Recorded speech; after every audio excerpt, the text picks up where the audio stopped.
Welcome to the South Texas Amateur Tour Podcast, The Power Hour, with your hosts, Travis Salkowski, Dustin Hassan,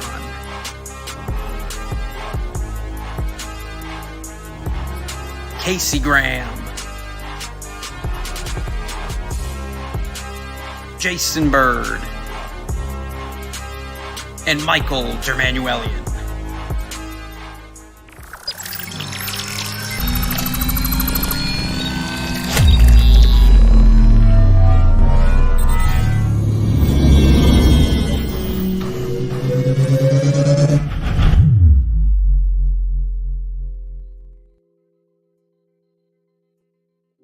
Good evening, South Texas Amateur Golf Tour. Welcome to the Tour Power Hour. It is Tuesday, November 14th. It is 8:02 in the evening, and we are here talking about all things South Texas Match Play Challenge. What an absolutely incredible weekend. Absolutely great golf. We have lots to talk about, lots to recap. A couple of people joining us on the team, from the team, talking about their experience this weekend. But lots to talk about tonight, guys. Really, really excited to be here. Before we jump into all of those big things, let's go ahead and bring out our South Texas Match Play champion, captain, our fearless leader, Travis Salkowski. Travi, what's going on, buddy? What's up, bud? How are you? Can you hear me? Is everything okay? Can hear you. Everything is A-okay. How are you? I'm doing terrific. It's been a hectic Tuesday. I can finally say it's been a minute since we've been on the air on a Tuesday, and it actually be Tuesday. Yeah. I think it's Tuesday. It is Tuesday, I think, yes. It's one of those Tuesdays. I literally just got plugged in, sat down, didn't even have a chance to test the mic. No pregame warm-ups needed for this week, though. One topic on the show, one topic only. The only topic that matters is a road win for the South Texas Am Tour in the South Texas Match Play Challenge this past weekend at Meadow Ranch Golf Club. What an awesome weekend it was. It seems like we're still there holding the trophy up. I know we didn't get a chance to talk about the show a lot. I hope there's tons of pictures. I'm just as excited as everybody else watching tonight for the show because I'm scrambling right now. But well, I mean, we definitely have lots to talk about. We'll kind of talk about a couple of different things between just kind of a little bit of the prep leading up to it. That Friday night, or excuse me, that Friday heading into Houston, the practice round, just kind of talk a little bit about the weather and expectations for the weekend. Talk about, getting to hang out as a team on that Friday night, talk about Saturday and the first round of matches, the 4-ball matches. We talk a little bit about some of the team building from that night after the fact. And then obviously the big news, or the big day on Sunday, 16 individual match play matches. We're going to have we have plenty of pictures from the weekend, plenty of pictures from after the fact with the tournament, holding the trophy. We will talk and look at some of the matches, some of the scores, look at some of the dominating fashion in which golf was played this weekend by San Antonio. But before we talk about the actual events, before we start talking about any of that, let's talk about Friday. we were doing a pretty good job keeping track of the weather and trying to be very aware and make sure we were as prepped as possible. I feel like on Friday morning, it's kind of like we knew it was going to be cold, but it like kind of crept up on us. Like I walked out of the door, packed, ready to go on Friday morning, immediately turned around and went inside. I'm like, I didn't pack any thermals. This is cold and it's going to get worse. Like, and it's rainy and ugly out. Oh, okay. I think Friday was a really cool day, and it kind of set the tone for the whole weekend. It's a travel day. It's 3.5 hour car ride average, some around 3, some around 4. And the one thing that was so cool for me with this team, and you're going to hear this word 1,000 times tonight, is camaraderie. Yeah. This group was so tight-knit and so close and, not even cliquey. Cliquey's not the right word because it was the whole group together. And the text message thread was flying the whole day on Friday as we were driving up, and it was all positive and it was super cool. And everyone kind of had a good long practice session on Friday. And then we had a team meeting at noon in Ogie's Grill, named after David Ogren. David Ogren, one of the designers of Meadow Ranch, which designed the golf club. And we had this rock star team meeting, and we traveled across the state. And as a team, and every single person was at that team meeting, and every single person was into it. And we kind of joked a little bit about Straka School, and it was quick, and it wasn't a full walkthrough or anything like that, but the whole team got to walk through Straka together. And I mean, High Meadow Ranch, those green complexes, Straka helped a ton. Yeah. And I thought Friday really set the tone from the beginning. Travel day, team meeting, and then arguably the craziest thing I've ever had to do on a golf course. High Meadow Ranch got a ton of rain during the week leading up to the weekend, and to protect the golf course. Now, I took that as protect the golf course for the South Texas Match Play Challenge, right? All the tee boxes were closed on Friday. All the tee boxes were closed. Yeah. 14 of the 16 players on the team had never hit a tee shot on that golf course until their first tee shot on Saturday morning. And so every hole was a par 3 from the fairway. And it was a dry spot close to the cart path, in the rough, maybe in the wood chips. But they moved the tees, and everyone got to play every green complex, which I thought was really cool. And it turned out to be really fun. And there's no way we would have got to play 18 holes, right? There's no way. No, not if we had been, 12 or 13 holes.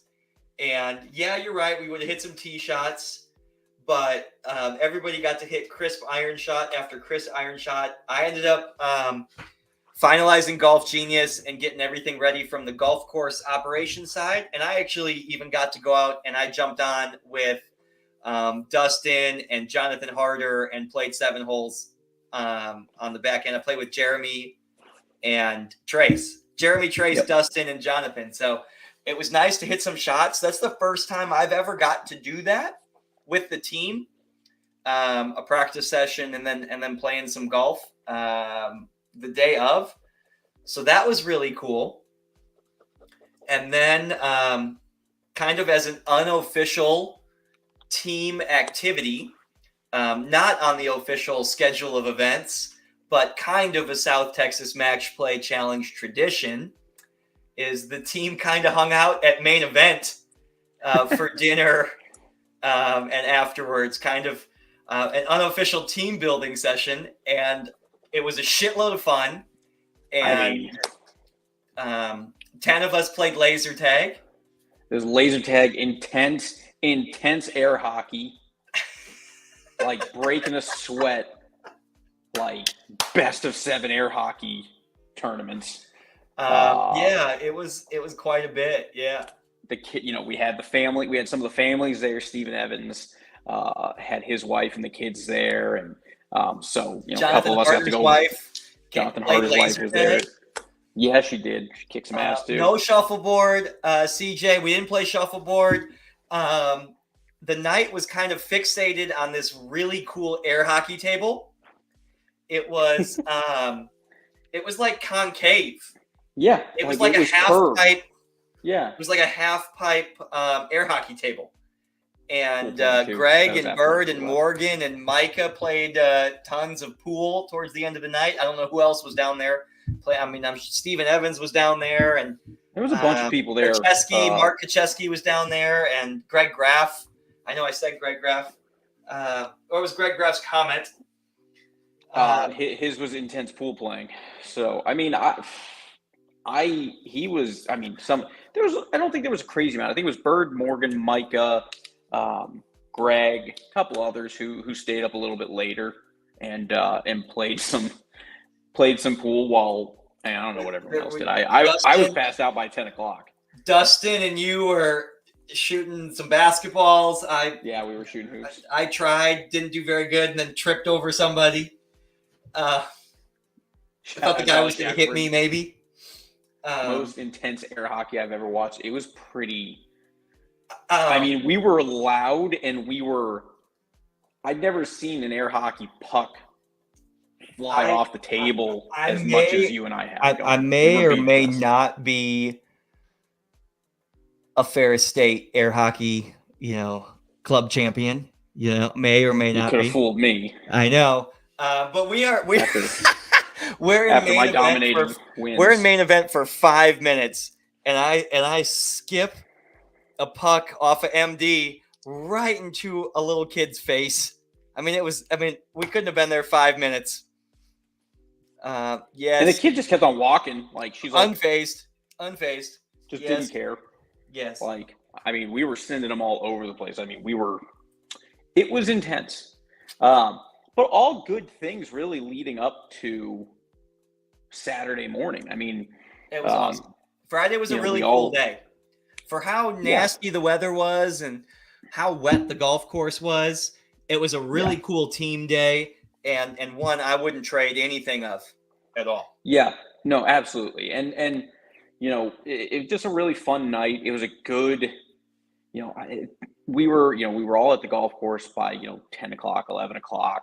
We were there until 6-ish, 5. Well, we were there till about 4 o'clock, 4:30. We played. We're in the rain. We're all wet. We're all, whatever.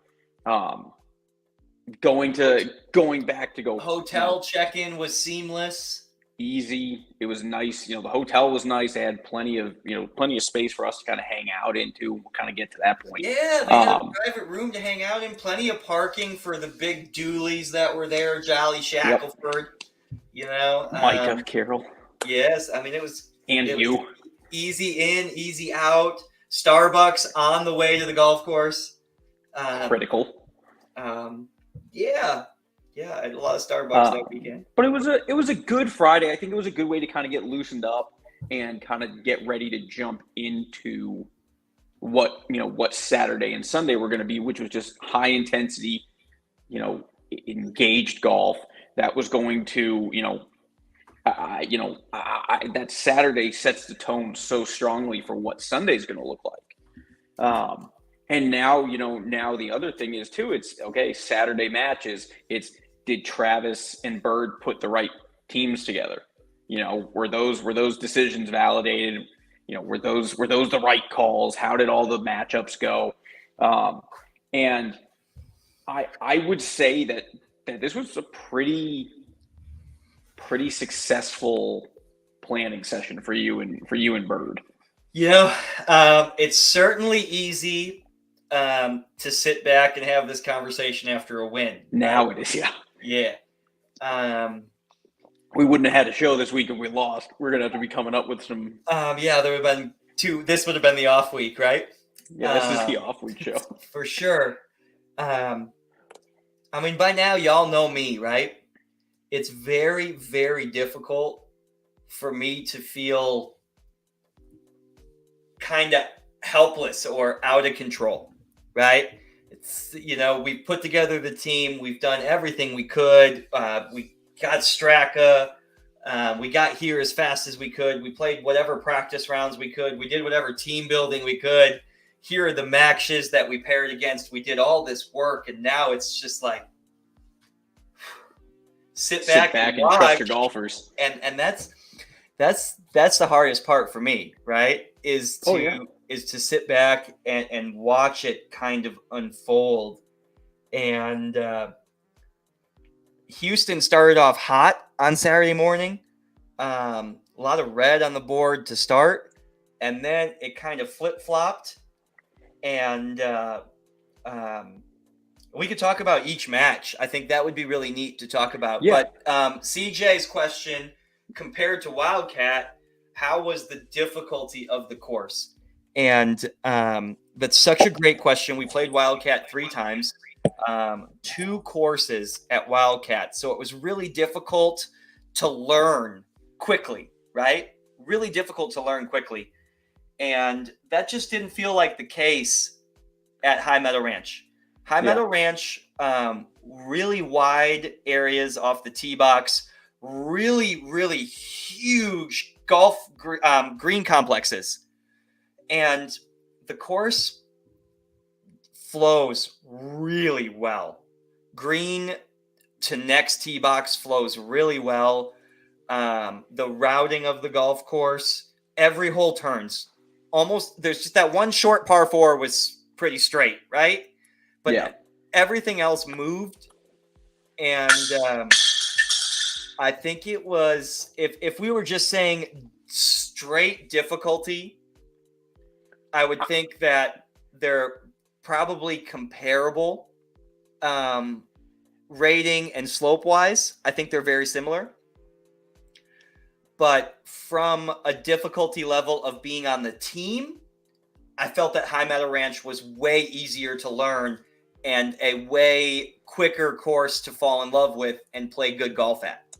Yeah, and I don't think the course is that tough because it is so wide open. But where the course became difficult, but I also think became something in our favor, was how wet the course was. It was requiring us to hit long. It was long. It's a long 68 golf course played long.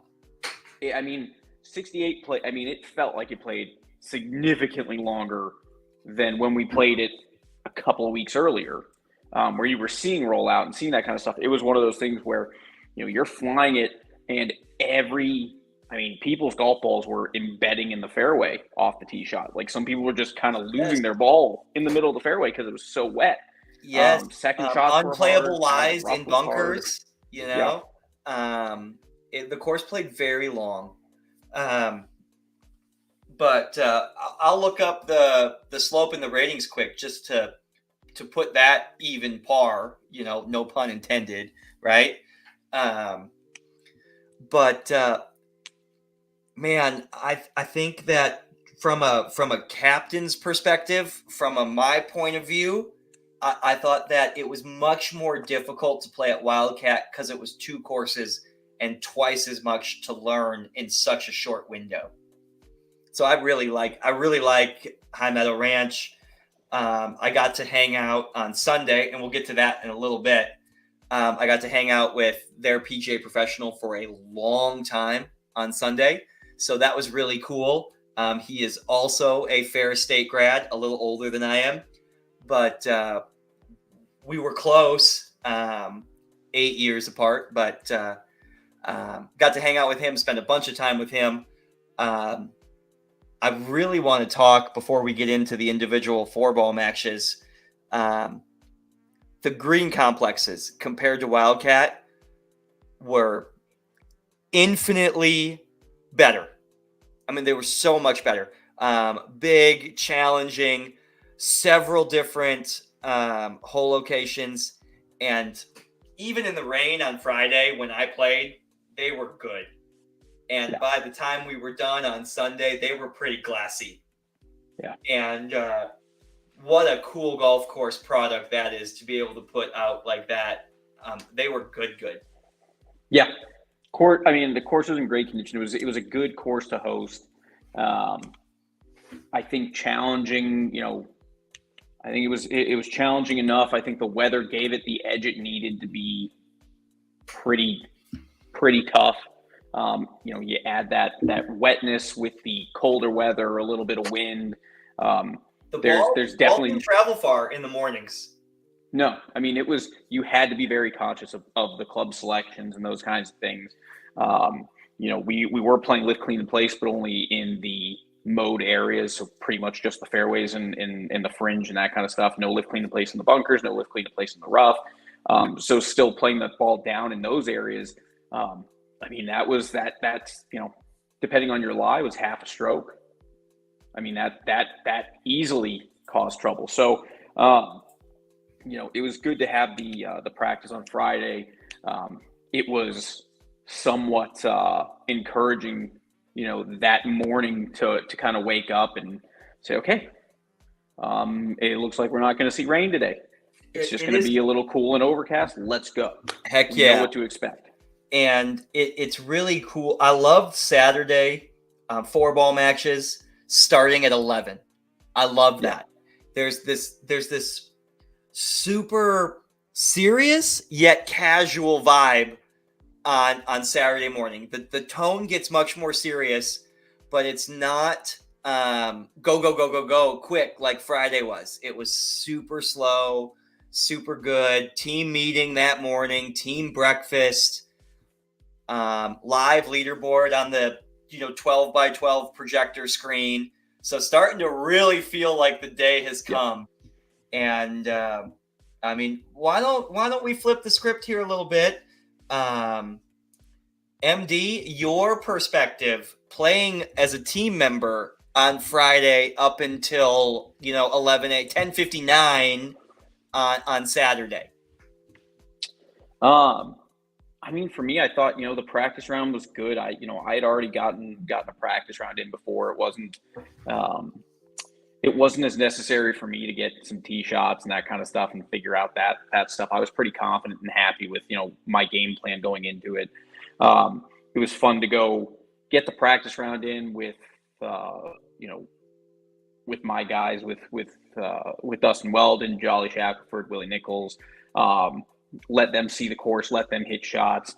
Out there with my caddy, Micah, and he and I were working on our things, and we kind of had our own game plan on things that we were addressing. Main event was a blast. I'm just competitive by nature, so I'm playing, every game against anybody I can. Played the crane game, was winning. I brought home like four friggin' ducks. Like I gave Maddie one because she wanted one. I gave Stephen Evans' daughter one because she wanted one. And then I won a couple more. That's a really good point. And, you've got me and MD playing air hockey to the death.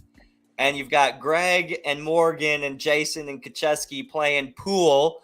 And then you've got Stephen Evans on a go-kart game with his 3-year-old daughter. And then you have Jonathan Harder and his wife just casually sipping wine. Over, yeah. I mean, yes. I mean, so it's such a cool place to bring the team, and then you got Kacheski and Greg Graff and Jolly Shackelford ripping shots at the bar. So I mean, it's a little bit of everything. Yeah, I mean, it was I ripped the shots on the golf course. I typically don't go out and drink like that, but I had a lot of fun, and then it was my game plan was get in bed at a decent time and get some good sleep, and then I'm going to be up first thing in the morning. I'm going to be at the golf course 2 or 3 hours early. Just get a vibe for the day, vibe for how the course looks, how it feels. The range being open that day. The range was closed on Friday. Range was closed Friday. No tee shots. So It was nice to get out there on Saturday morning and hit some balls, be able to chip putt and go through that normal process. It was cool to watch Danny Puckett and his buddy Richard get set up and start getting some videos going and starting to do that kind of stuff. And I'm starting to kind of be aware that they've got cameras on us. So like I'm trying to be a little bit more like, I'm watching everyone tee off. I got the very serious look. I've got the like now I see they got a camera on me and Micah talking. It goes from us kind of bullshitting to like me having like very serious, intense comments. Like, oh, so you see it moving like this.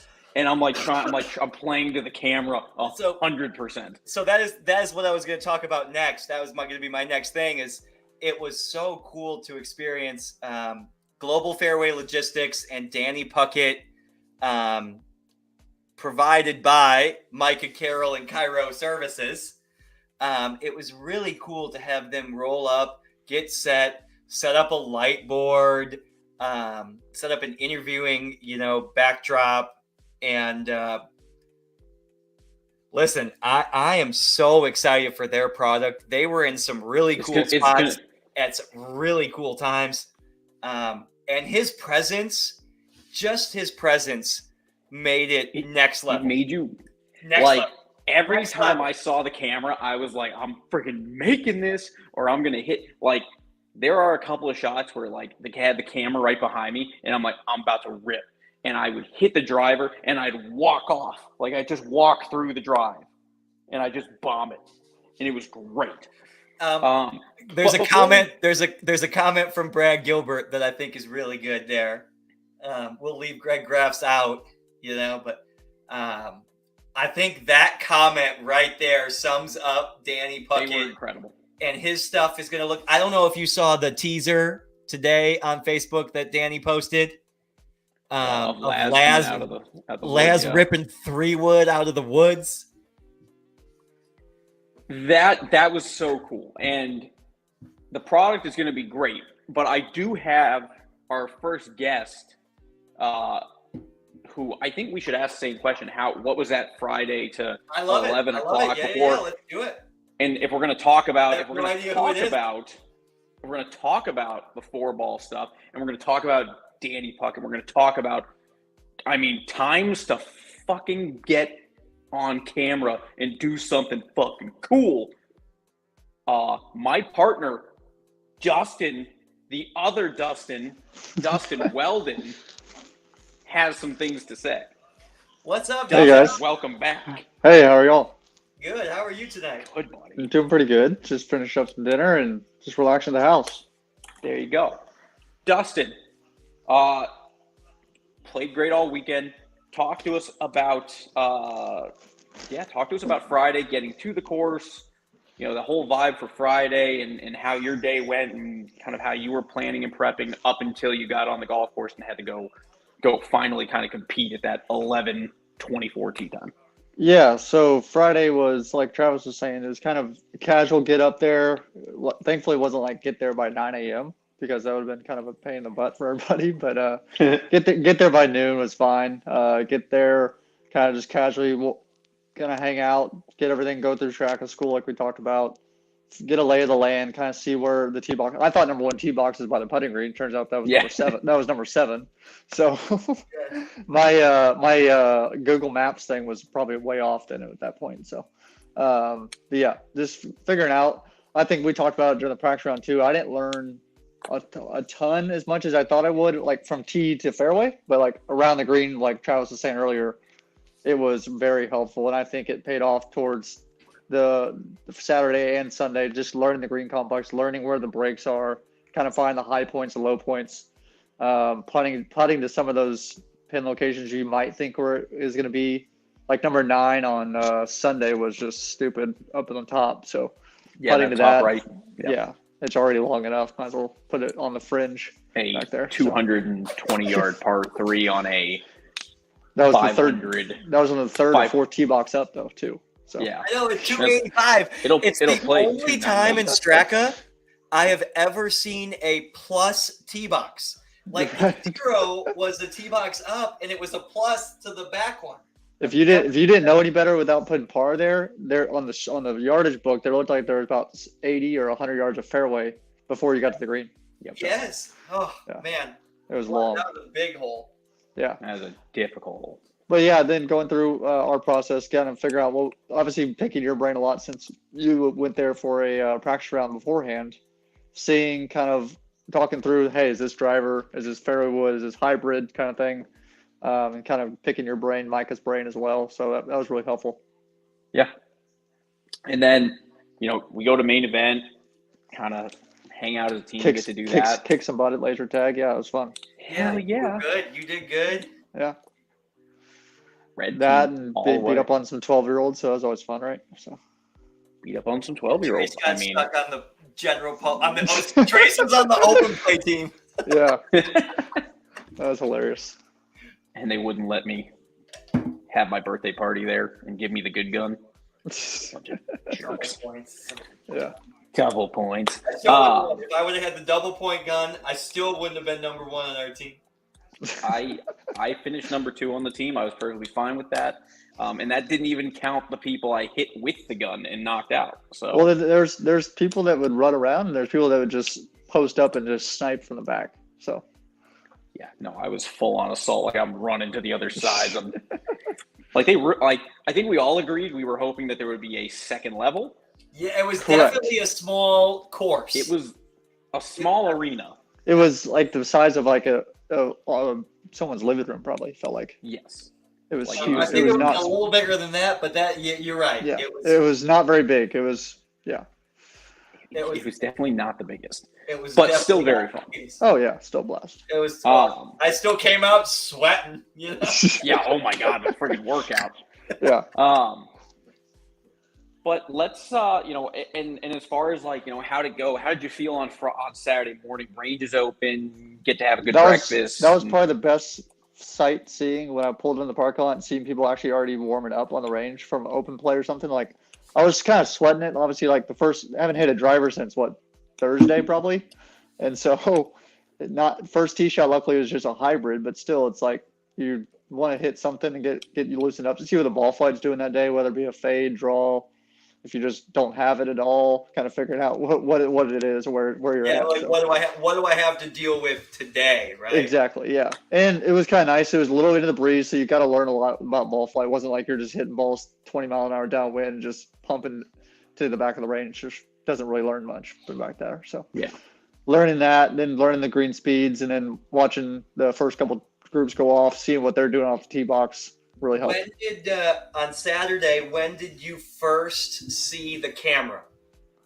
I think when I got pulled up to the range for my range session, I kind of saw Danny and Richard kind of walking around, kind of seeing that.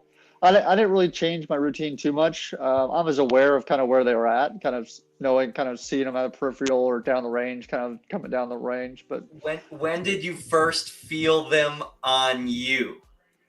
They pulled up right behind me, I think, on the range, just for I don't know how long, but I was hitting a few shots. I think Jolly walked over and commented on my swing for something. I think they might have picked that up. I'm not sure. So yeah. Okay. We all know that MD went super serial mode. Yeah, he was right behind me or right in front of me. I was like, I was just picking up on their conversation. I tend to get goofier, I tend to get louder. I tend to get more cheerleader when the camera turns on. I think a couple people were walking by. We were just kind of doing ear flesh bumps. We're like, hey, good luck. They're kind of going to their tee balls, kind of get ready for their matches. So just back and forth like that. Yeah. And standing on obviously not your first team, but standing on the tee box there, you've got, we had the third tee time out. Fourth, yeah. I think we were third out. So we still had plenty of people, plenty of eyes on us. Not as much as Jonathan and Dustin. I'm sure the legs and arms are shaking. 60 people, maybe more. Yeah, there was a lot. There was definitely a lot of people. I love how DH just threw Jonathan right in the fire, though. Said, hey, here, I've been on the team for 7 times, but hey, you go hit the first tee shot. Listen, Dustin's not here to defend himself. Dustin's not here to defend himself at all, right? Yeah. But the Tuesday prior, when I was exchanging pairings and teams with Houston, I set it up on purpose. Right. I set it up on purpose to have Dustin's 7 years of experience hit the first tee shot.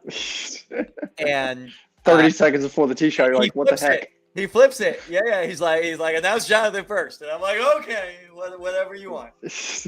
Now, Travis, or excuse me, Dustin told me that was the plan that they had always had. Okay, And well, that then makes sense. Jonathan would go first, and okay, as long as he had that mentality beforehand, kind of the versus same, just like, yeah, the same way you and I were. It's, hey, yeah. do you prefer to hit it first or second? I'm like, Well, I just let think me it put was the ball down and rip. very similar. Like I know on Saturday, talking about a little more deeper in our matches, you were driving the ball extremely well, really straight and accurate. I don't think you missed a fairway all day. I don't think, maybe one or two, if barely. But I think for everybody watching, we're talking about Saturday's 4-ball round now. These two guys on the screen were partners together during that round. MD and DW together in this round. Sorry. Yeah. No, you're good. So just I think playing a lot with Sean Vidal and our two-person that we play a lot. He goes first since he's the more accurate guy off the tee box than I am. So having him in the fairway kind of puts the pressure off me. Same thing with you, but you're more accurate, putting the pressure or getting that pressure laid off. And compared to the GOAT right now. Yeah. So I mean, I'll take it. I'll take it all day long. So I'm little Sean. Having that kind of free you up a little bit, kind of don't have to feel like, oh man, I gotta hit this driver right down the middle every time. So it helped a lot. Yeah. Did you guys have discussions about hitting driver on one? I think from the tee shot and also seeing it on the book and everything, it was never in doubt for me. I was always hitting hybrid. Okay. Yeah. My plan was to keep it short of those trees. I had a plan with Seth and Roger, and it didn't come to fruition. It didn't. Roger's tee shot wasn't in the position that we wanted it to be for Seth to hit driver, but it was only 308 to that front left corner. Oh, was it? Okay. Yeah. Yeah. I mean, 308 and 50-degree weather though. It's yes, I know. He could still. In hindsight, everything worked out perfectly. Yeah. Well, I would think. Yeah. Go ahead. I never considered it. I had called Micah prior to us leaving for Houston and said, hey, can you bring your 3-wood? It's going to be wet. I want to hit like a 16-degree 3-wood this week. A little bit of distance, little bit higher launch, carry a little bit further. I'm like, that might be something that'll fit me a little bit better. And I just put my 5-wood shaft in the 3-wood and it worked out perfect. And I mean, that's what I ended up playing off number one the first day and, 120 yards out and flip a wedge in. It never even remotely occurred to me to go for the driver. I knew I'd be hitting the driver the rest of the day. But I mean, there was only maybe besides the par threes. I mean, that was the only hole I probably wasn't thinking driver on. Everything that one, else. I think on 7 was the only one I did not hit driver on. That was about it. Yeah. So, but on 7, I mean, I hit driver on the singles matches, so it doesn't matter. Yeah. I mean, you hit the ball so far. Yeah, you have to think about it a little bit more with your distance. For me, it's like I just know I'm taking driver off. Yeah, me too. Unless there's something there. And if I get up there and it's not a driver hole, I'll just cut it a little bit more. Yeah. Start it on the cart path or whatever it is, and just slide it back in there.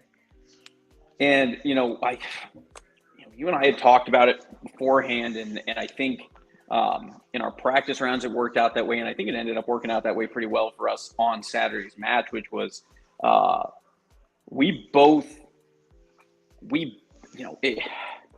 that I don't think anyone really had a win on their team that was really one-sided, but we both were carrying each other really well, I felt like. Yeah, we really hit what they call ham and egg it. So, yeah.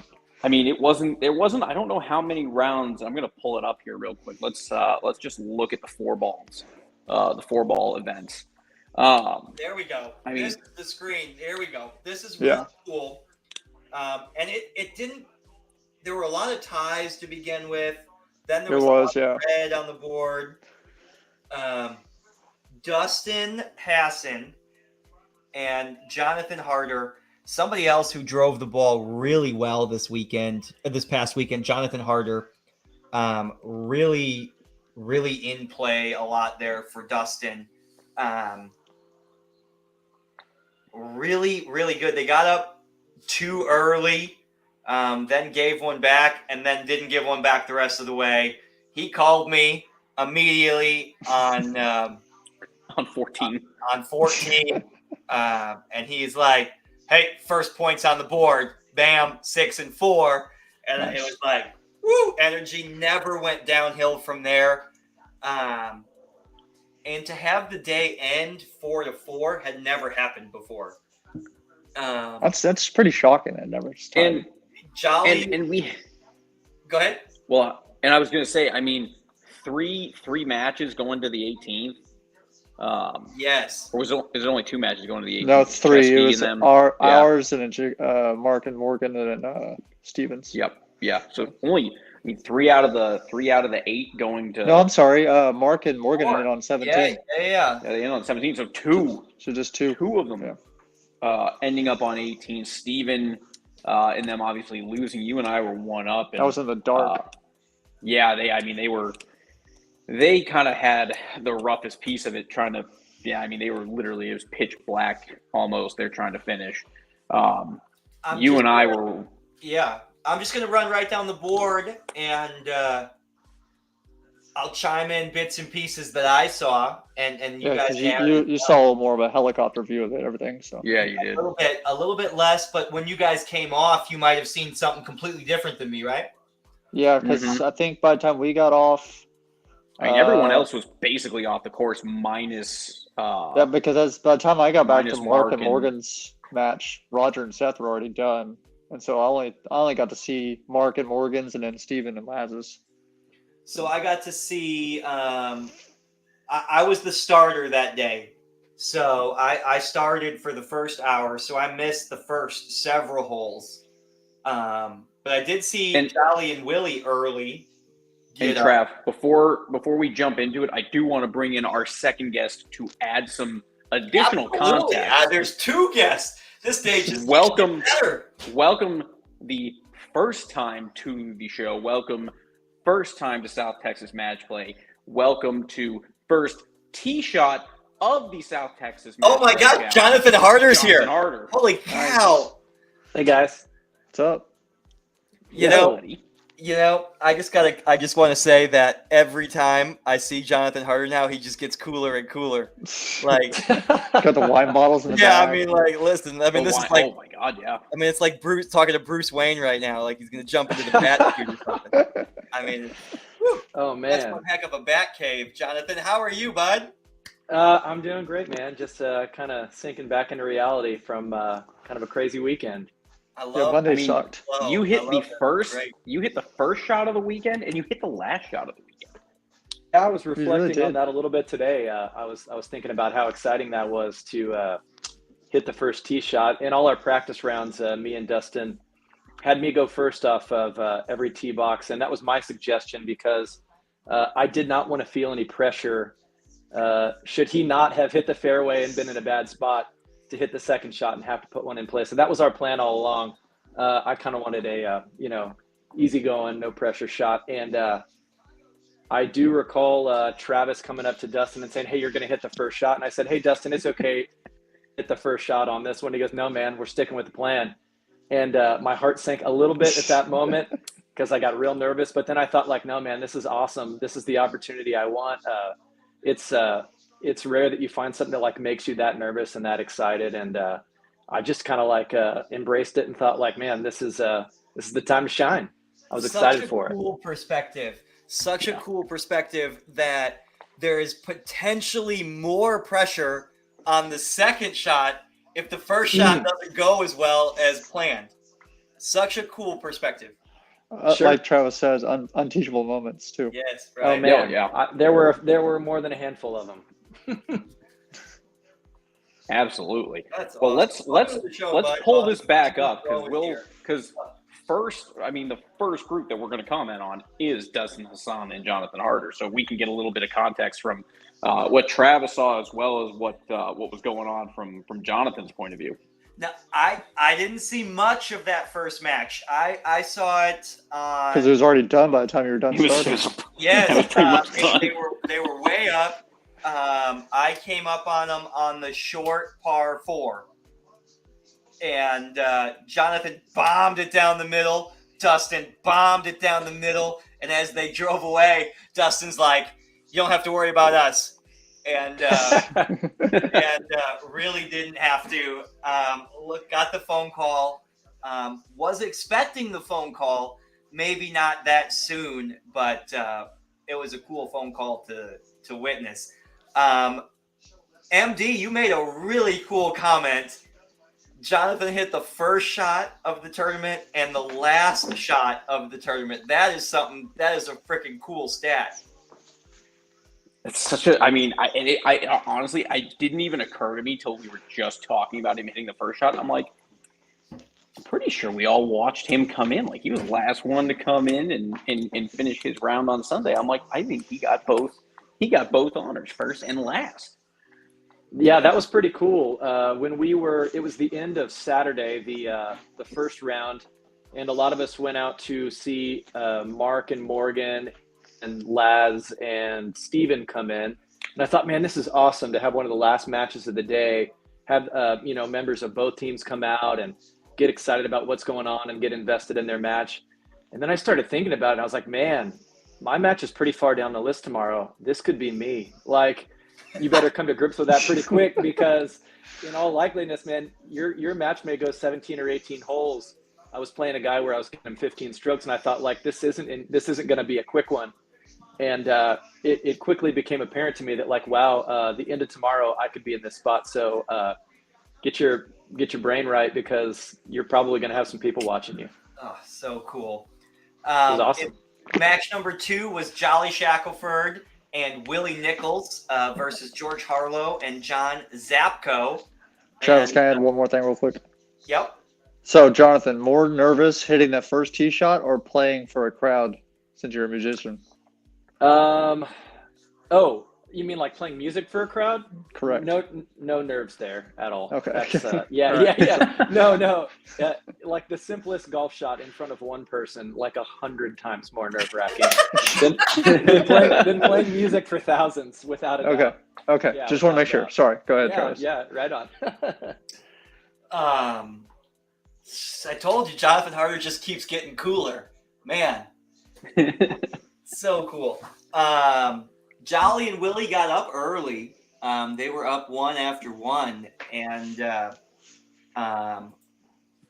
George and John getting some big strokes, kind of wore those two down the stretch, and they lost 4 holes in a row, 5 of 6 to lose it. So it was spiraling down the rabbit hole there. I mean, I think they were giving up 40, 37. Yeah, net 37. Willie got 3 pops, so net 37 pops. And they never gave up. They never gave up. They were in it. They were there. They were talking. They were, trying.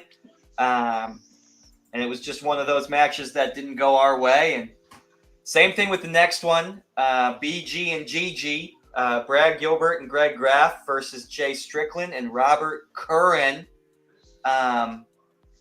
Kind of a quieter team for Houston. Jay and Robert are a little bit more matter of fact, and they kind of versus Team Smiles. They kind of wore Team Smiles down at the end as well. 3 in a row to close out, 13, 14, and 15.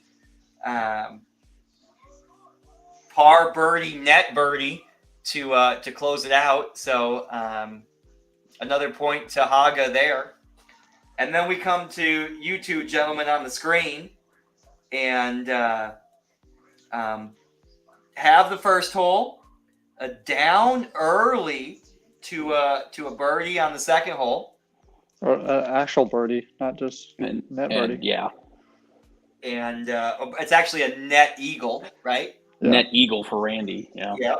And that held true for a little bit. You got it back on 7. Then another net birdie on 8, kind of ate you up there. And then the back 9 was virtually flawless for you two. birdie on 11 by DW, net birdie by MD on 15, and just clutch par after par after par after par. And then we get to the 18th hole, and y'all are one up going in, so you're guaranteed a half point. And the 18th hole is a big golf hole. What is it, 425, 430? Like 425, a slight Something dog leg like that. left. And it's over a creek, and there's a stone wall that holds up the green, and the green kind of runs front left to back right. And the flag was kind of in the front center, kind of right on this, this knoll kind of crested right towards the hole. And that's when, almost in the dark, not quite as in the dark as Steven and Laz wrapped up, but No, compared to that match, Yeah, it was it almost wasn't no that time. Compared to them, I mean, it the was sun was bright setting, as but all it get wasn't out. that crazy yet. No. Yeah, I mean, and we went into 18 knowing, like, okay, I had a pop. One of their guys had a pop.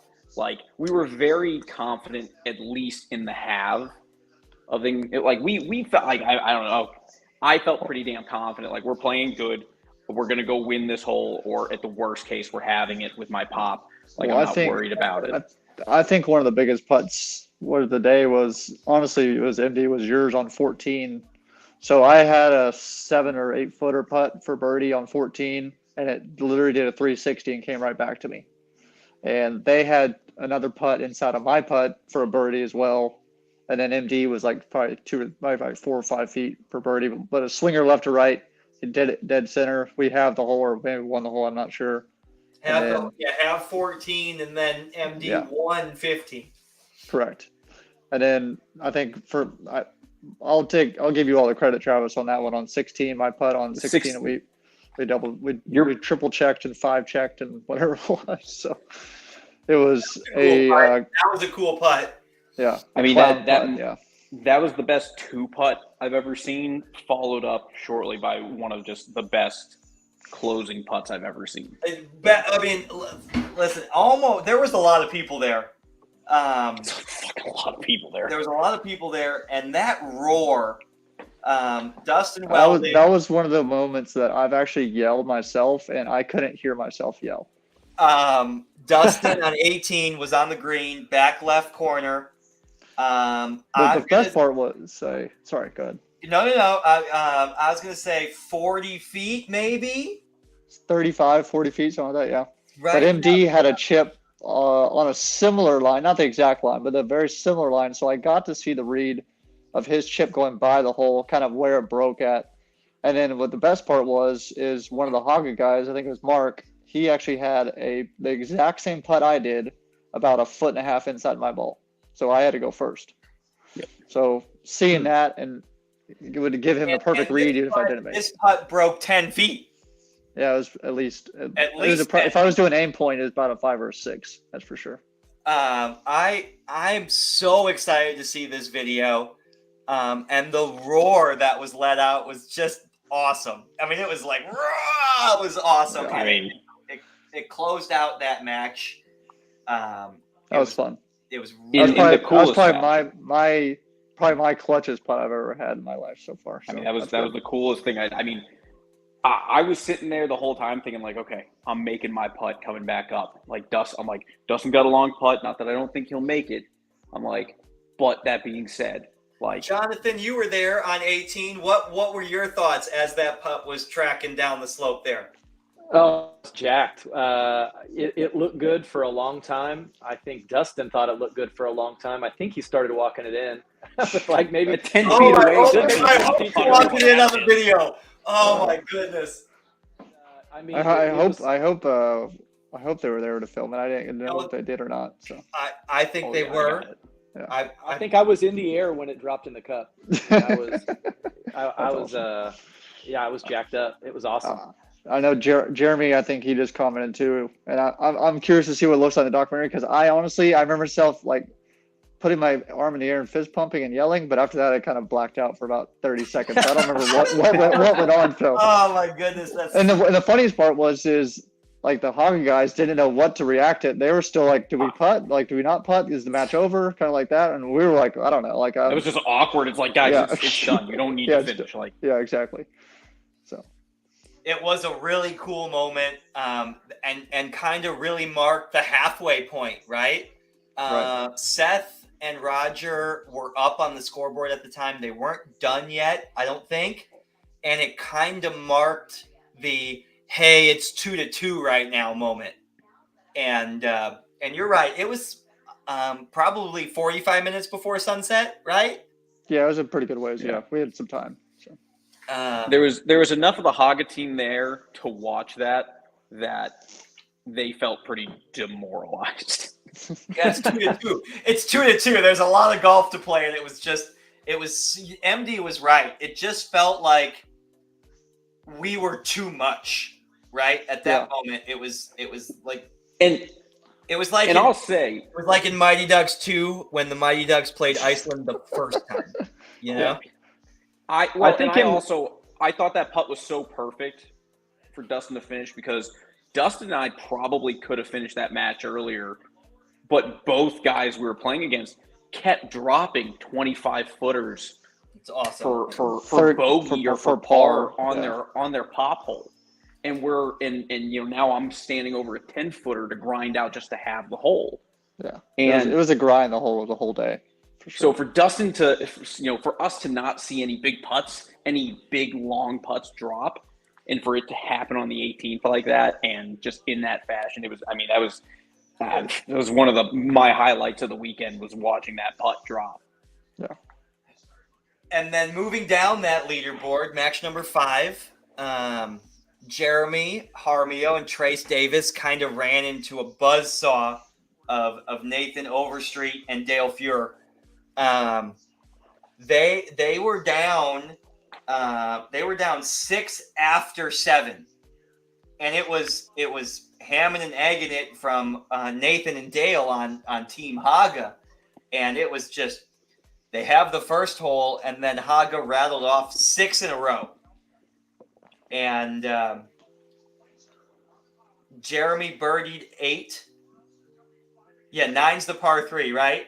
Yes. So yeah. So Jeremy That's birdied a 8. Heck of a birdie on 8. Really good birdie. They halved a couple holes in a row, and might be the only birdie on 8 all week. Then it very well could have been. Then they won a couple holes with par, and then they won 16 with par. 16's a par 3, and they were trying to make this comeback. And there's a comment from Jeremy. Jeremy's watching. Exactly. Yeah. And it ended up losing to a net birdie on 17. From Jeremy, man, we were down 6 through 7, and even though we lost, we both carried that comeback into Sunday. That's a great point, because they both came back on Sunday and played extremely well in both their matches. I played with Trace myself. I know we're skipping ahead, so I'll not talk about too much, but yeah. No, you're fine. And then that was a full point to Haga, with a 3-1 victory for Dale and Nathan. Match number 6. This was one of the ones that I had chose from the beginning. Kacheski and Morgan versus Charles Amaro and Nick Laughlin from Haga. And if Mark Kacheski was on the show right now, he'd be like, "Listen, I just sat back. It was the Morgan Graff show on the backside of the front 9." And the scoreboards, a pretty ham and egg for them, I think. Mark would give Morgan some credit for carrying the team when it got down, but it was Morgan getting it back to all square through 4, and then it went Mark, Morgan, and that's kind of when it, they got up, and then Haga got a couple back midway through the back 9, and then they halved 17 with pars to give the tour at this time to bring the tour back to 3-3. So Really cool. Actually, I think Seth and Roger were done at this time. So yeah, they were watching. I think Seth and Roger, went on a 7. They won like 7 of 8 holes in one stretch at one point. And they played good. Next match, you can see right there, Steve Mills versus Garrett Funsell, and Seth Henry and Roger Murray for Team Tour. And listen, Seth played great, but that was the Roger Murray show on Saturday. 30 pops and played great. Played great. Seth Henry being the +5, playing as a 0. Rogers 25 became 30, and that was just too much for Haga. I think let me pull up their scorecard quick, and I guess Roger had they lost the first hole, so they're 1 down. They get to hole number 3. They win with a net 4 or Senri or Seth's 4 as well, and then they just go on a tear. They go a third hole they win, fourth hole they lose, and then they go, they tie, and then they go win with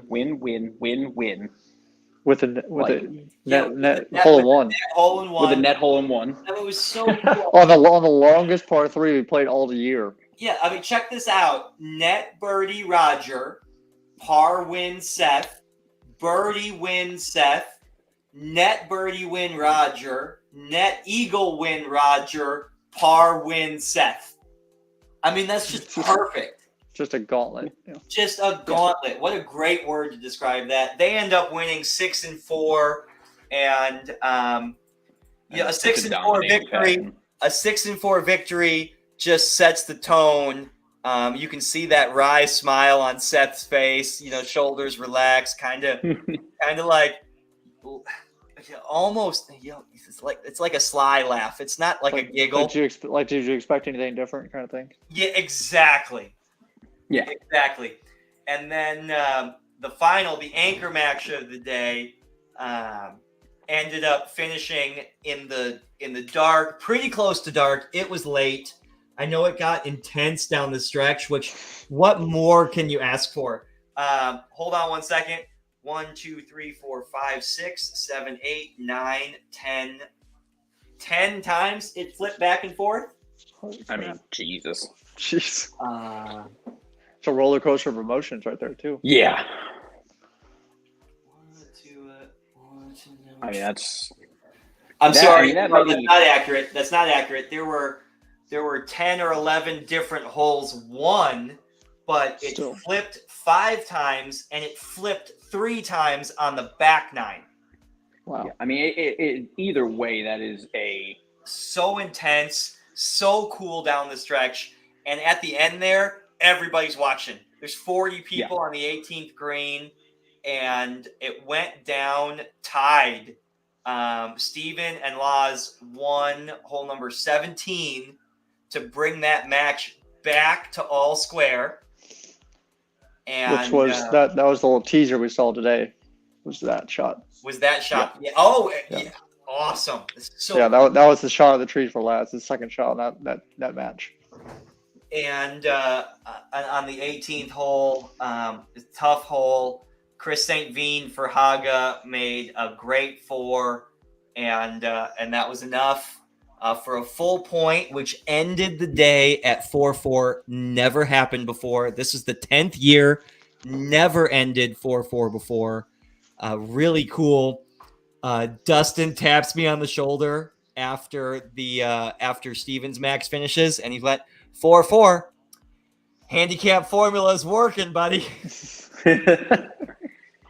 And I mean, there was definitely I think there was a good mix of energy, whether it was you had some of these guys who just won in such dominant fashion, just ready to go play. You had some people that, lost and that lit a fire under their ass. You had some people that, maybe won and just said, I didn't feel like I did enough, or I didn't, play my best. I'm going to go to the range right now and hit and get a little bit more practice in. Like, everyone kind of did what they needed to do to prepare for Sunday and singles matches. I.e. But man, I was pissed. And I knew I was going to come out firing on all cylinders on Sunday, but I was pissed after we walked off the course on Saturday. But I think one of the coolest things, I think one of my favorite things about this entire day, I mean, it was great to win. It was great to see us split the day. But I think the most fun, the most memorable piece of that whole weekend was all of us sitting in the room that night at the hotel after dinner, and we're all just having drinks, we're snacking, we're just bullshitting, having fun, talking. Just such a good team bonding experience. And not only that, we're all sitting there talking about, oh, you're playing so-and-so. Okay, that's who I had today. Hey, try, this is their game, or this is how they act, or this is what they do, kind of giving each other some tips and some insights into into who they might be playing against. And just laughing and having a blast and not even thinking about what's coming in the morning, which is going to be significantly more serious. Laughing and having a blast so much, a hotel had to tell us to be quiet. So multiple times. Yeah. But yeah, I think that helped a ton. That night, so I was in a bad place. I could not get Golf Genius to work for me that night printing paperwork, and I was struggling. Whew. Yeah, you were not happy. But we had a 2/3 of the team hanging out. Some people went out to eat, some people were with their kids. It's not even just us in there. Again, Steven had Maddie in there, and she was kind of having fun and hanging out with a couple of the other parents in the room that just kind of were like, I haven't seen my kid in a couple of days. You're gonna be my pretend child for the weekend, and I'll put a little energy into hanging out with you too. It was such a good team building kind of thing. I felt like, and I thought it gave a lot of cool, just encouragement and energy to just go into the next morning, especially because it's like, okay, we all got to be up early. I think the biggest thing was it was pitch black out, and we're all sitting there like, fuck, all right, we got to get up to bed. We got an early morning. And then someone looks at their phone and it's 7:40. Yeah, that was the best part. It feels like it's 1 a.m. already. Yeah, we're sitting there thinking we've been in there for 6 hours. It's first, it's like, oh, we got to be up in 6 hours to go play some golf. And yeah, it was just bad. But a lot of fun, a lot of good memories there in the lobby there for sure. Really cool. Hell really yeah. cool. And again, that word camaraderie comes out. It's just, there was never a moment where it was awkward for anybody. It was really cool. And I think, and again, that is so critical. And I think, again, it's such a talented team, but it's also just a team of, and I think, as the years have progressed with the players that have been playing, consistently for years, the players that, especially when you get into the actual season of it all, you look at the names on the team, you look at those names on the list, and you're like, when I think about the trail, when I think about the trail division, when I think about the South Texas Amateur Golf Tour, these are people that immediately come to my mind. I think of the Dustins. I think of, Jonathan Harder. I think of Morgan Graff. I was just thinking Jonathan Harder's hair. That's what I was thinking. That's why it says Team Flow right there. I love it. He's become Jonathan Harder has become a key member of the Flow squad. His hair. Steven Evans left. Steven Evans we kicked him out. I feel lucky to be carrying the was torch. Replaced by Jonathan Harder. Hey, keeping it alive. Keeping it alive. Well, Jonathan, I've got nothing compared to DH. I'm being honest. No one can compare. That's the man. Hell, do we have that picture? All of us finding his long lost child. I was gonna say brother sounds much better. He was above 18, so it was fun. So, Jonathan, since this is one of your first times, especially for traveling, what was your thoughts about the overall team aspect of it, and everything? And how was the wine at main event? the wine at Main Event is exactly the wine you would imagine having at a place where there's also laser tag. That's such a great review. It's the perfect response to that. It's the perfect pairing with a laser tag and air hockey. So that was good.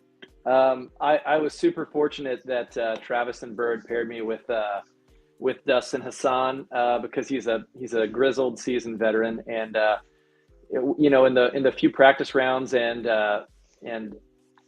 tournament round that we played together, I feel like I learned a lot.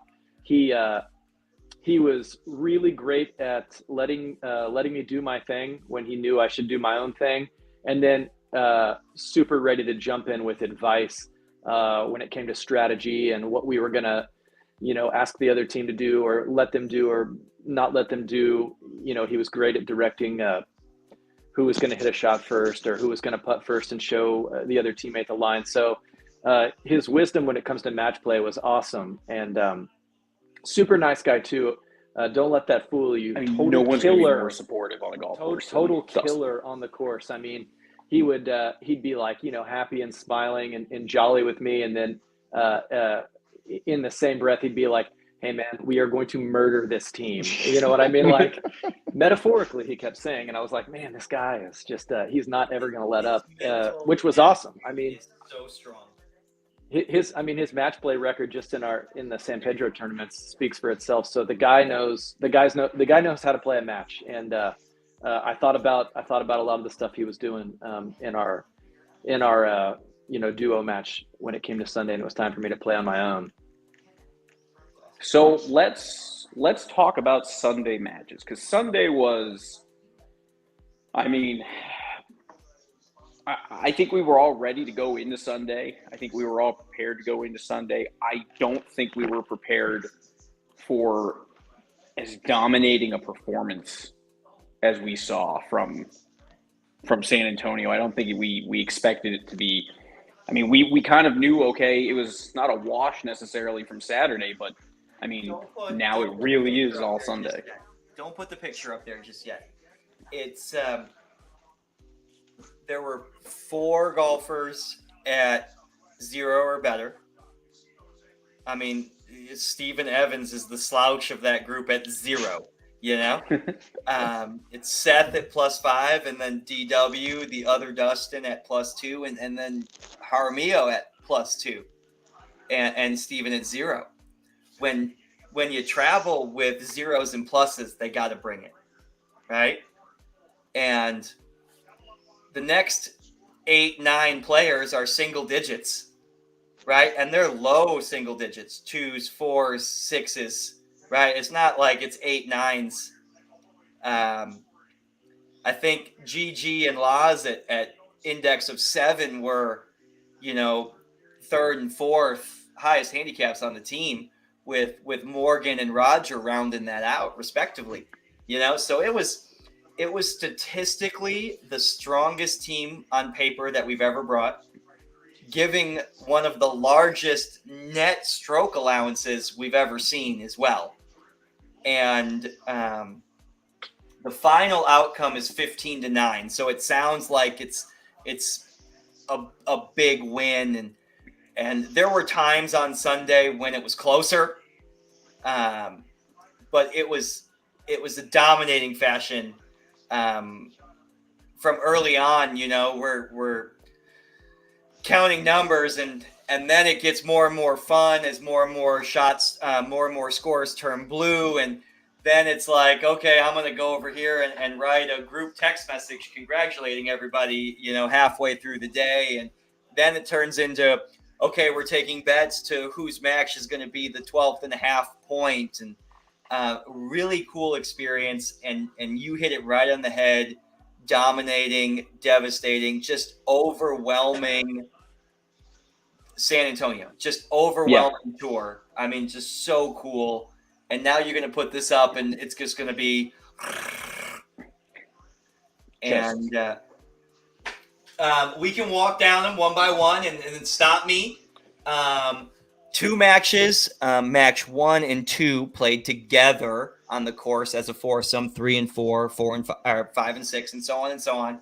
So Dustin and Chip Block were the match, and Greg Graff and Chuck Kelly were the match. How about that? The first foursome going to the 18th hole, both matches. Let me tell you, Which Chip is- and Chuck played me and Dustin on day one, and after that round, they were visibly upset. I mean, they were fuming. So I think they probably came out with some vigor on Sunday. And Chip got up big on Dustin early on the front nine. Actually, 4 of the first 6 holes, I think, went to Chip. Dustin won 1 in the middle and turned at 3 down, and then got 3 back in a row with pars on the backside. I believe they were all pars. And Chip birdied 16. And that's where it ended. 1 up. That birdie on 16 for Chip gave Haga a full point. Greg and Chuck had some weird match play bullshit happen down the stretch. One of these days, we'll let Greg come on and talk us through what happened from his perspective. I stand by the fact that Greg Graff is one of the nicest people I've ever met. And secured a half a point in his match against Chuck. And one day I'd love to hear that full story. That full round was. I mean, we watched it. It was pretty cool. I mean, rather have Greg tell the story, but long story short, here he's just an amazing human being. Yes, right. The next pairing is Jolly Shackelford, par 5 spray foam. Uniforms looked awesome. Jolly. Shout out. They went back and forth. It was back and forth. Jolly Shackelford versus Steve Mills. Jolly given 9 pops to a guy that was not playing. He was playing like he should be getting 4. And back and forth, back and forth, back and forth. Actually, Jolly 1 down going into 16. Jolly birdies the 16th hole. Great shot on 16. And then goes par to wrap up with the rare 2-up victory. I think that's a rare one. I don't see that a lot, right? Do not. And I was on 1 green when Jolly and MD came through, and MD won the first hole with par. That was a nasty hole location right above the bunker, really difficult. And MD won that hole with par, and as he's walking past me, he high-fives me, and he says 1 up through 1. And I said, only 9 more to go. And he sends me a text after 2 up, and he sends me a text message after 3 up.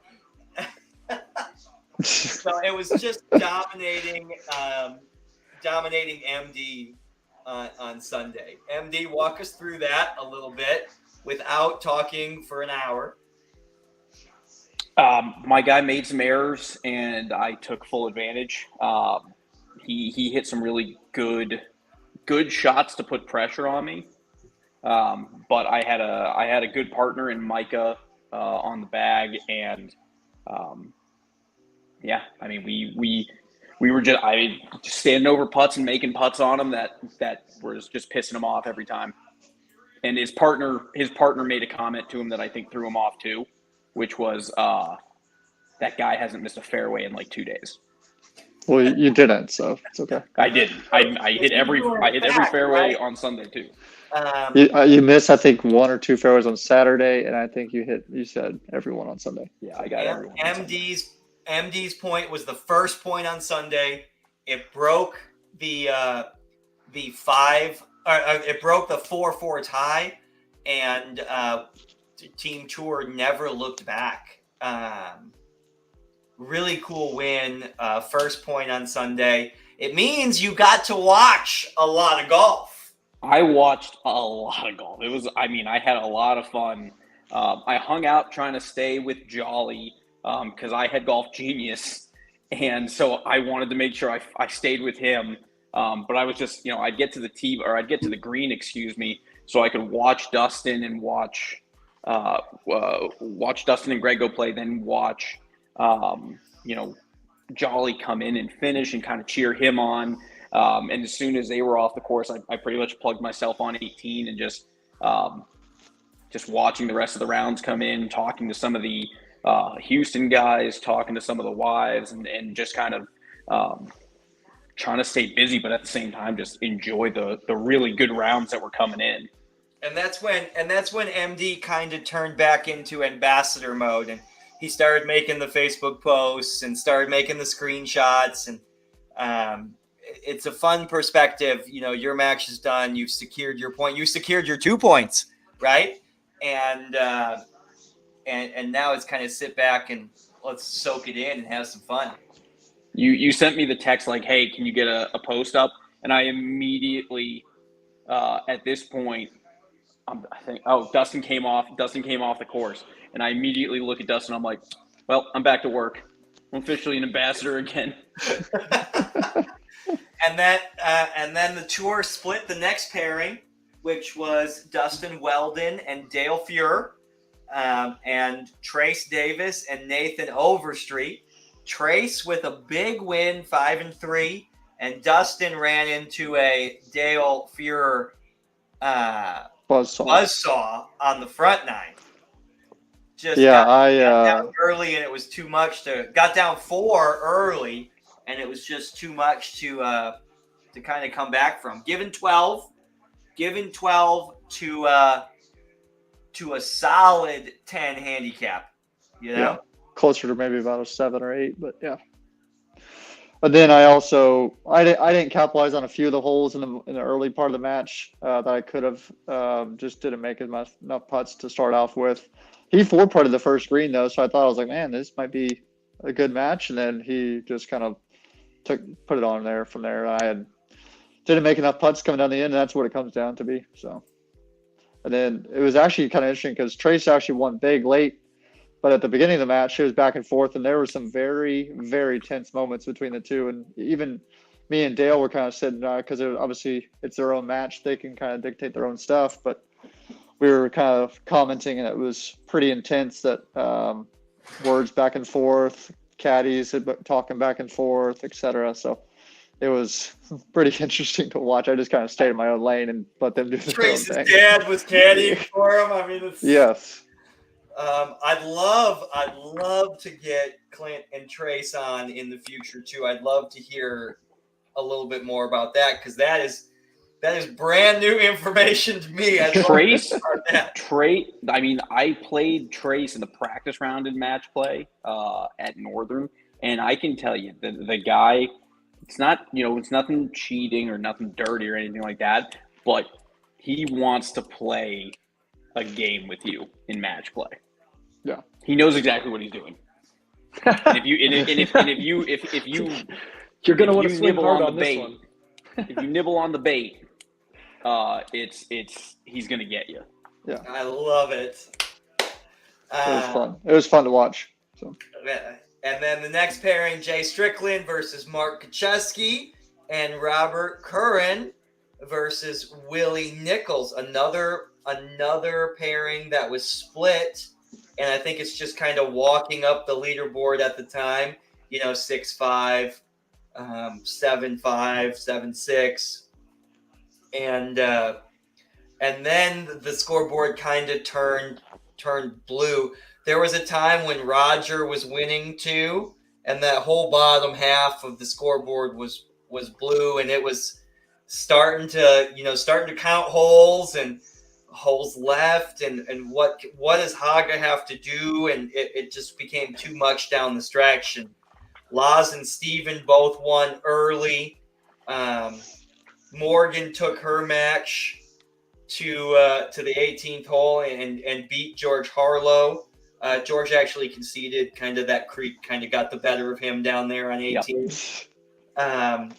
Mark won his match on 17, and Robert Curran outlasted Willie for Haga's full point there. And then Roger and John were going back and forth, and John Zapko outlasted Roger Murray on the 17th hole. for Haga's final full point. Brad Gilbert. In three swings on the driving range on Sunday morning. I hung out with Brad for a second. Tried to fix something I've been trying to figure out for 2 months. Confidence was at an all-time high thanks to my captain. I know Danny and Richard there were around there. I hope they got that information because I was picking up on it too because I was listening as well. Because when Travis talks, it's not like it's very quiet, so you can hear it from halfway across the golf course. So, it's not the worst. It's appropriate communication, right? Exactly. You can never come back and be like, "I didn't hear you. What did you say?" Like, you can't, So, John Zapko outlasted Roger Murray. Brad Gilbert won big over Nick Laughlin. Seth Henry won big over Chris St. Veen. Jeremy Jaramillo was 6 under through 12, 4 under on the front nine. That is the second largest margin of victory in a South Texas match play match. 6 under through 12, I think. And keep in mind, Seth Henry is giving 11 strokes to his guy. Jeremy is giving John 9.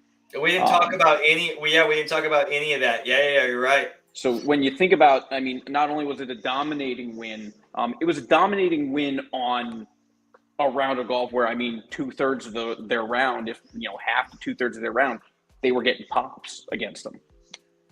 It's crazy. And such a great opponent Haga is. They never go away. A lot of 10 of their players played from the senior tees. So even when they were down, it kind of felt like at times they were getting a little advantage. Some of the senior tees were a big number, and then a couple of them were a really small number.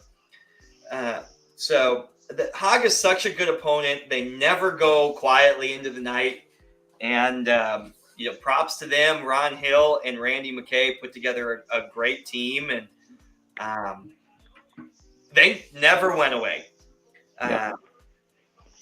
You're right. Seth and Henry closed out. It was actually Mark Kaczewski's match that was the 12.5 point for the tour. Steven and Laz had finished for 10.5 and 11.5. Mark put us over the winning threshold, and then Brad finished, and then Seth finished. Jeremy was already done, and there were 2 matches left on the course at the time. George and Morgan went to the 18th hole, and Charles Amaro and Jonathan Harder on the screen with us went to the 18th hole. And Jonathan's match actually finished last. Walk us through that a little bit. What was it like being late on the tee sheet, like you were planning for, going to the 18th hole and having 50 people kind of in that amphitheater applauding, cheering, oohing, and eyeing down the stretch? Exciting. A lot of pressure. I felt really lucky to have that opportunity to play with that kind of pressure. That was really cool. I had gone 1 up with 2 to play. We'd gone back and forth all day with my opponent. He was a really good player. He was getting strokes because he couldn't hit it as far, basically. But he wasn't making a lot of mistakes, and we kind of went back and forth all day. We spent a lot of the day all square. But I went 1 up with 2 to play and had a bad 17th hole. I think I recall maybe coming off the 16th hole, Travis said something like, I don't know if you've been watching the leaderboard, but finish your match if you want to. So he was. I was about to ask you. No. I was like, finish your match like it's the most important match. Like, sure, don't stop. Let's go. I kind of took it. He was in a good mood, and I kind of took that as like it was in the bag. So maybe playing 17, I was a little bit more too relaxed. I think I let my mind wander for a second, and then we were all square going into 18, and I looked over at Charles and said, "Hey, man, this is what we're playing for, right? Tied going into the 18th hole. This is exciting." I didn't hit a great tee shot. I mean, I was in the middle, but it just wasn't very far. And I think I had something like 235 or 240 into the wind onto the green on 18. And I knew my opponent. I played him all day. I said he's not gonna go for it here, and I'm not playing against par. So I decided to lay up and give myself a wedge. Ended up with a pitching wedge in my hand, and that's when the crowd assembled. That's when you could really see everybody sitting around the green. And I was in a real wet spot, and I made a bad swing and put it in the creek. At that point, I was pretty mad at myself. Felt like I let the pressure get to me. But my opponent gave me another chance, and he put his in the creek. And I thought, all right, it's a contest to see who can pitch it the closest. And I hit one the right distance and left myself probably an 8 or 10 foot putt and on the back side of the green. And I thought, I've got to make this in 1. He's got to make this in 2 to tie. And I made mine, and he made a good long one to tie me. And it was a fitting in for a battle that went back and forth all day. So I don't know, it was cool. Yeah, heck yeah, it was. Did you notice the cameras at all? Like, did you notice, like, at any point during the round? Oh, yeah. Was that something you were aware of? And, like, oh, yeah, my posture was excellent. I noticed when they were there for sure. I don't necessarily think that the cameras were making me nervous. Not nearly as nervous as I would be like with a bunch of teammates around. Like that was a lot more pressure. The cameras, whatever. Was it cool. more? I mean, it felt cool. Camera. I love the camera. I feel like I hit better shots when the camera's there. 100%. I love it. Was it more pressure on that first tee shot or that third shot on 18 coming down the stretch? God, I wanted to do better on the third shot on 18. Like I wanted. I felt like that was a bigger moment. Like I don't know. I wanted it more. I was pretty nervous on the first one, but yeah, I wanted to hit one tight on 18. What were your thoughts on the drop pick shot? Like you dropped, you're back in play. What's rolling through their mind there now? Because now you know the cameras are there.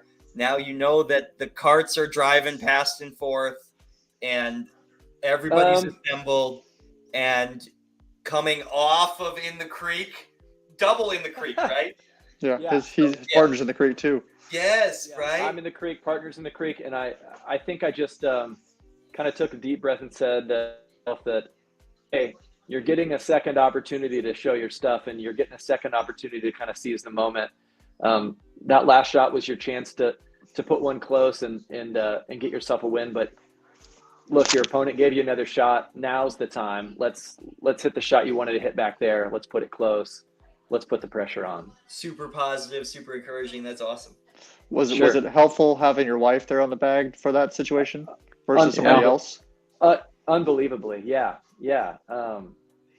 My wife's a good player. She's a really good golfer, and she has got like a crazy competitive spirit. She wants to win as bad as anybody.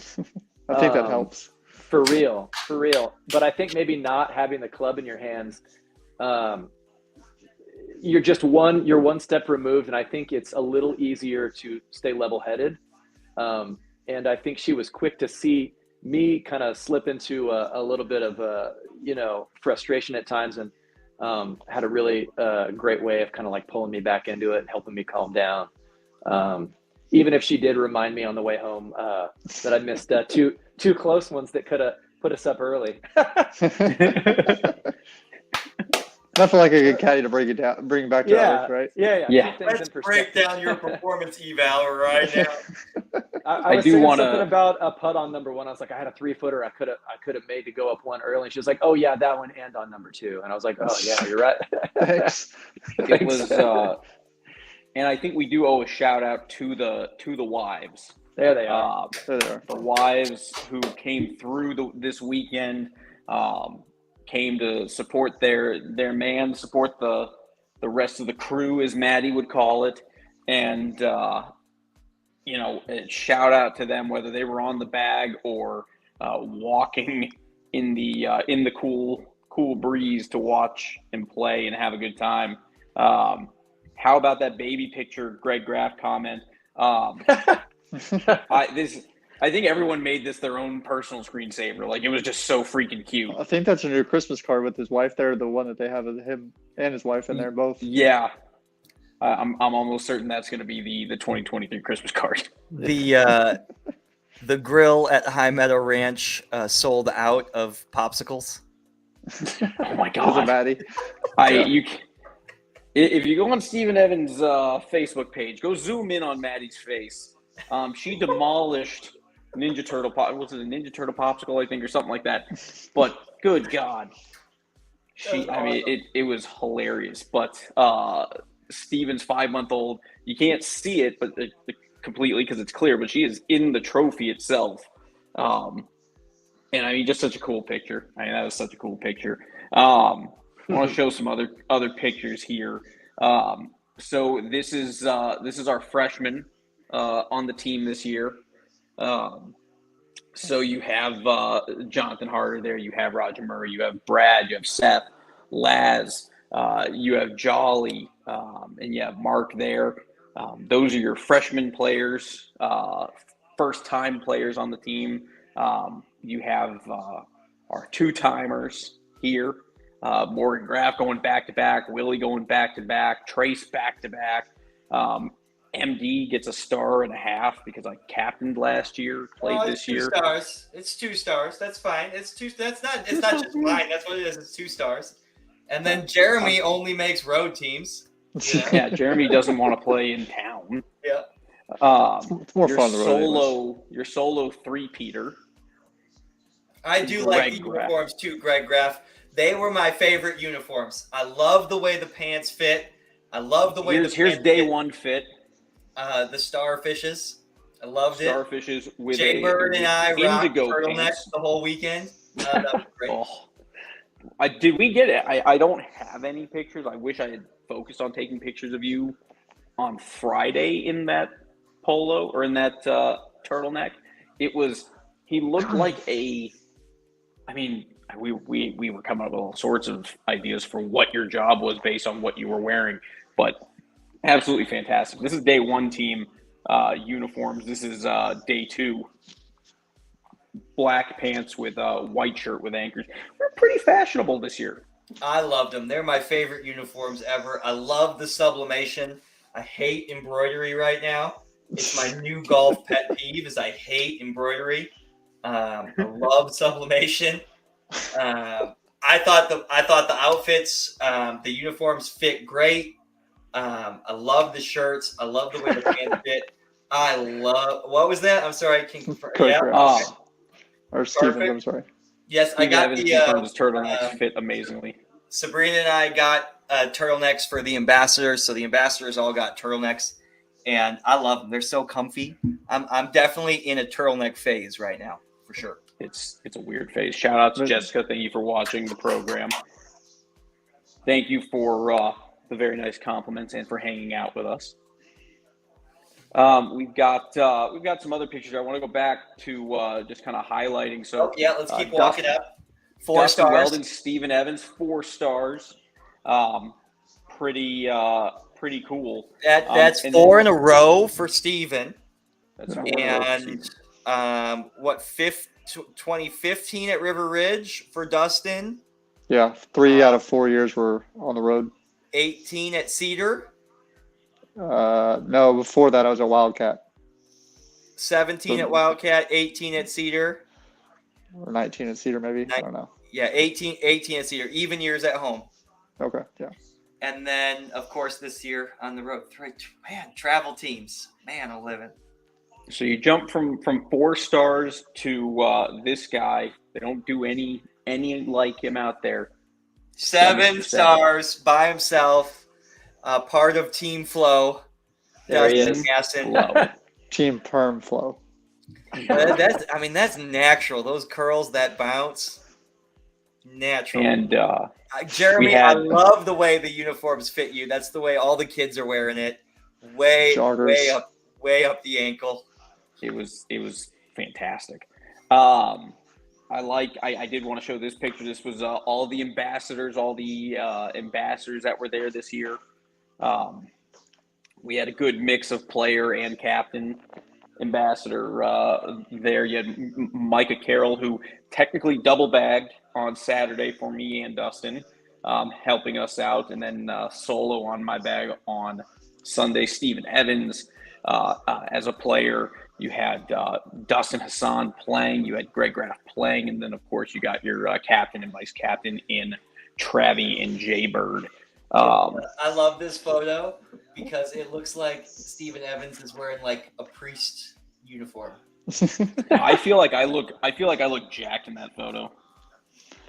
MT, going back to talking about Micah, I think he helped a ton for our match on Saturday. I think talking to him on after Sunday, helping you out on Sunday, just kind of working you through the match, and then kind of keeping you level headed as well. And obviously, you dominated your match too. So. Yeah, I mean, well, even after the fact, Micah and I went to the range after our Saturday, and he reminded me, okay, this is what you did well. That's this one area is what you were pissed about. Let's go, hit a bucket and go work through it. And kind of the same thing that that Brad had with Travis. He watched me hit a few shots, immediately said, try this, like make this adjustment. It worked perfectly. And my first comment to him was like, you couldn't have fucking said that 18 holes ago.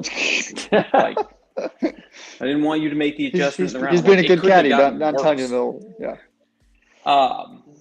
But I mean, yeah, no, absolutely invaluable. He's a great greens reader in general. Well. Yes.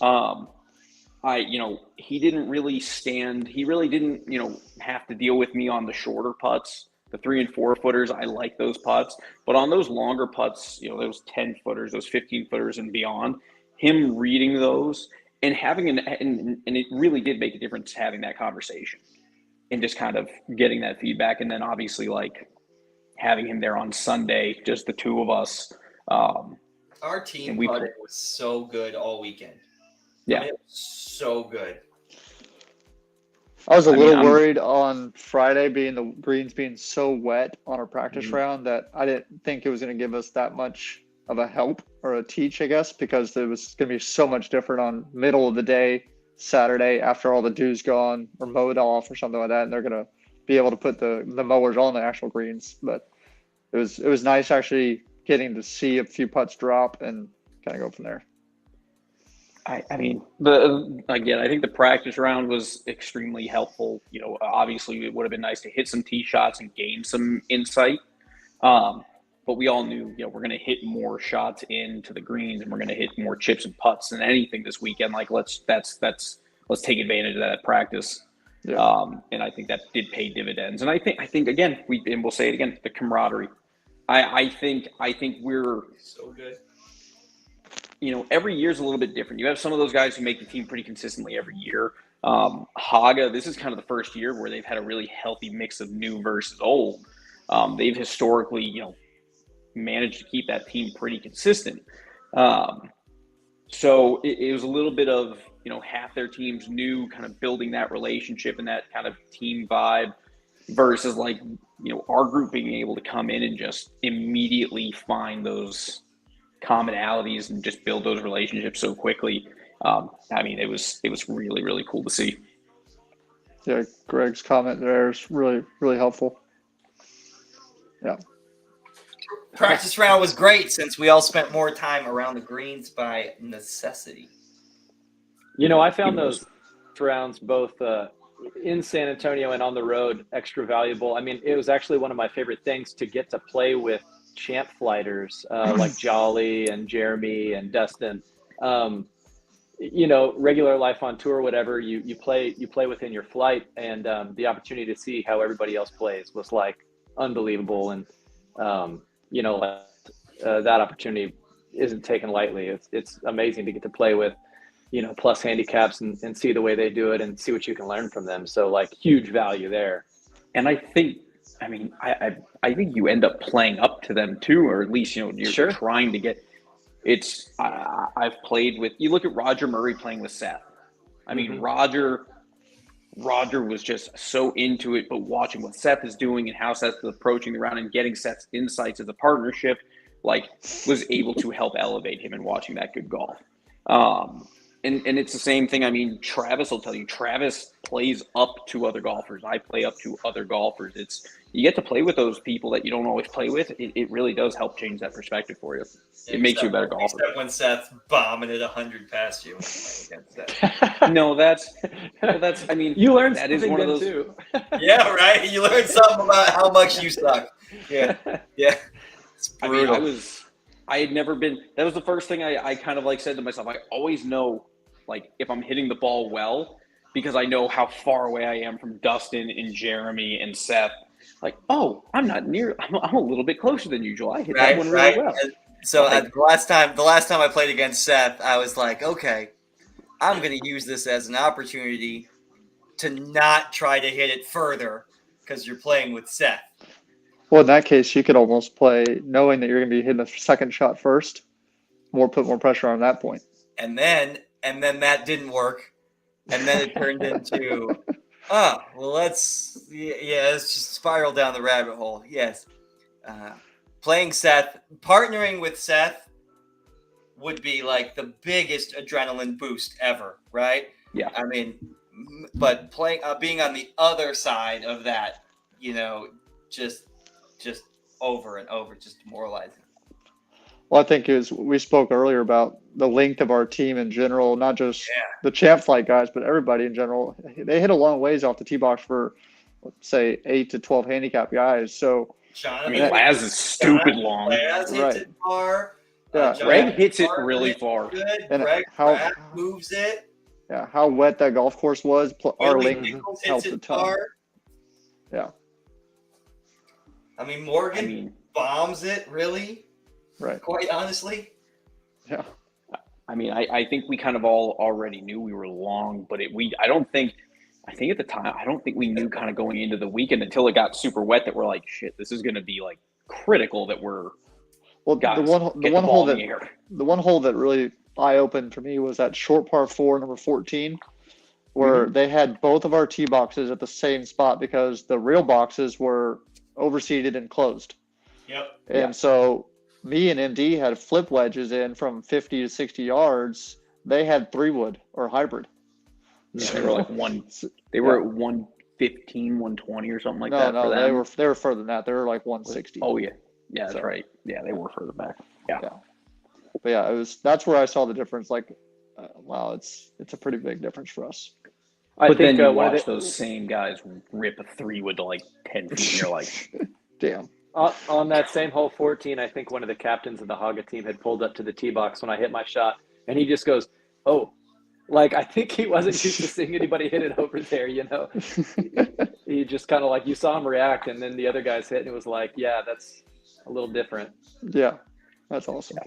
I mean, in overall, absolutely crazy weekend. Amazing golf, amazing camaraderie, just amazing things happening all leading up to this team and this team holding up this trophy and bringing it back home after a loss at home last year.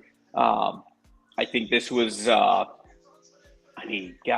if it's one of those things. I think this gets you boosted for 2024, and it gets everyone else who didn't get to play and be a part of this group this year want it that much more. I agree. Really cool weekend. Really cool end to a really cool tour year. So good. So good. It was awesome. Yeah. And I think I think this is it. I think this is officially, we're going to close out the show here in, a few minutes, but we are officially wrapped on season 2023. Yeah. Getting a little emotional right now. It is November 14th.